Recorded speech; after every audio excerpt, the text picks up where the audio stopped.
muliniuliza ya kwamba tujenge barabara zaidi Kisii. Hawa wabunge wenu watawaeleza. Tumewapatia shilingi bilioni 7 ya barabara zenu zote. Wale contractors walikuwa wametoroka, tumewarudisha. Na tunakuja kuanzisha barabara ingine 8 hapa Kisii, ndio tuweze kubadilisha Kisii, tukibadilisha taifa letu la Kenya. Kisii hoye! Muliniuliza mambo ya stadium, si ndio? Si mnajua mimi najenga ile ya Talanta, si karibu inakuwa tayari.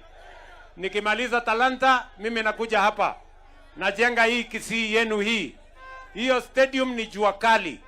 Mimi nataka kuja kujenga Stadium International hapa Kisii. Tayari nimehamisha watu wa show.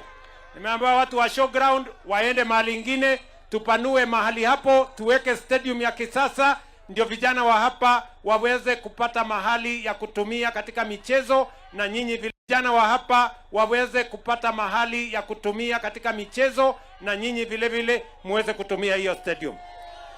Na tayari nimetuma watu yangu wamefanya utafiti, tumekubaliana ya kwamba hiyo stadium tutajenga mwaka huu.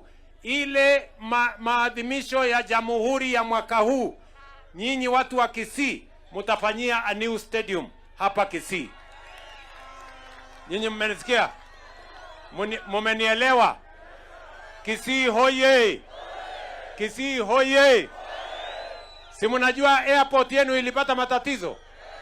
Hapa inaitwa nini? Hapa Suneka. Si mnajua ilipata matatizo? Sasa nimewatafutia pesa milioni 400. Mimi nakuja na contractor tujenge hiyo kiwanja. By December iwe inafanya kazi, ndege inaruka hapa, Wakisii wanakuja nyumbani taratibu. Kisii hoye! Tuendelee ama tuendelee? Mnasema tuendelee ama tuendelee?